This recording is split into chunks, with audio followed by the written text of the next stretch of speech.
So good evening, fellow Toastmasters and honored guests.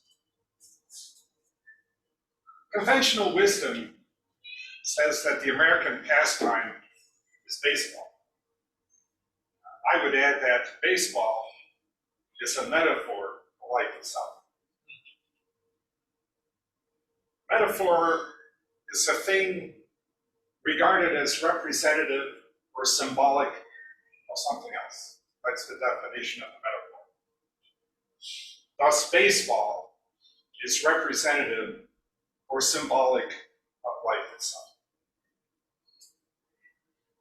There's about 5 different examples that I'll provide on how that is.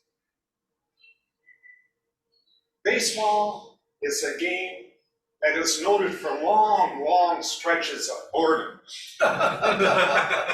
interspersed with great moments of excitement. And just like life is noted as having long stretches of relative boredom, interspersed with great moments of excitement. As, for example, days when you get married, or have a child, or come down with kidney stones. These are the things that break boredom. Same in Toastmasters. There's moments where Toastmasters just floats along, and then someone like Bill, our fellow member here, gives a rip-roaring speech, and wow, he just nails it. Baseball is a team sport and therefore relies on cooperation and collaborative effort. If you're playing defense, you have to work and choreograph your moves with your fellow team members. It is a team. But by the same token, it has moments where you're totally alone, if not downright lonely. And that's when you go up to bat. And no matter what you do there, your teammates cannot really give any help or support. You're the one holding the bat. The entire burden rests on your shoulders. Life is like that too. We depend here on Toastmasters, on the waitress to bring us food, and she depends on a whole network of transportation to bring the food here, and the plastics, and all those things that are necessary for us to have. Again, when we're up here, it's like we're up to bat. You know, no one can really help us when we give a speech. It's a solitary, somewhat lonely moment when the total responsibility falls on us.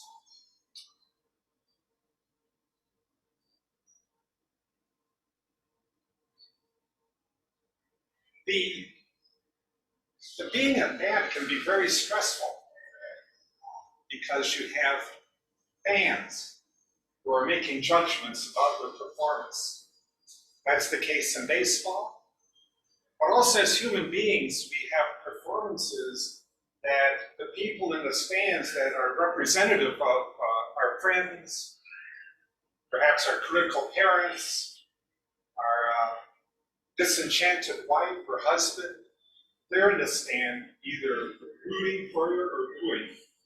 But whatever the case, you still have to take the responsibility for being a bat.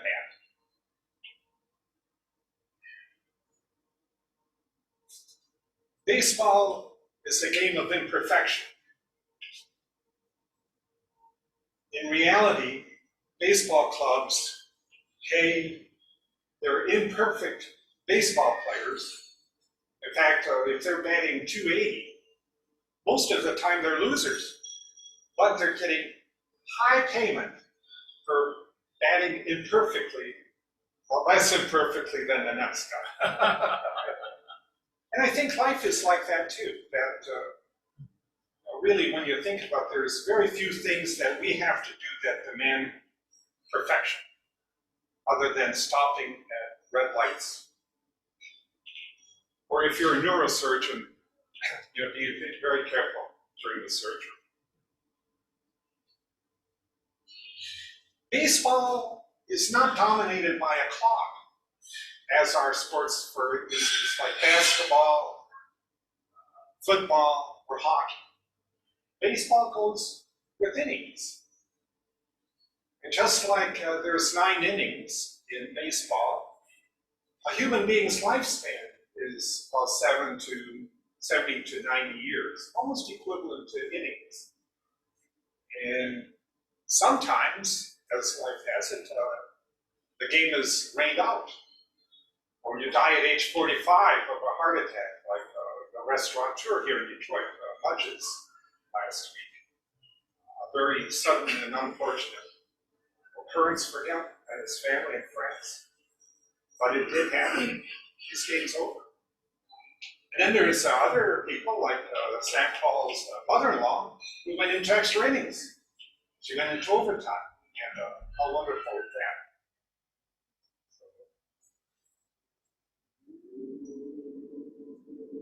There's also an interplay between baseball and the American language. Here are some examples. You ask a plumber for a ballpark estimate.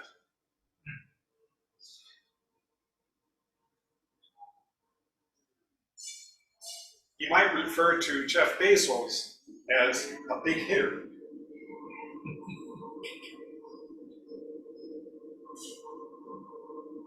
When a person changes jobs, you might state to that person, you're in a brand new ball game. If the person is being investigated by the FBI, he'd be well served by covering all the bases. If your boss unexpectedly has you working overtime, you might say, well, he threw me a curve. Someone mentioned that Hillary Clinton was down to her last out.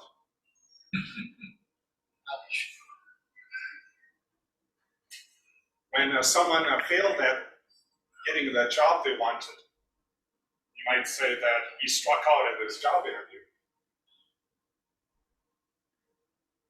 And when someone was reviewing their car and automobile insurance and house insurance, he wanted to touch base with his insurance agent. So it's an interesting flow of words and language that connect baseball, metaphorical life, with life itself.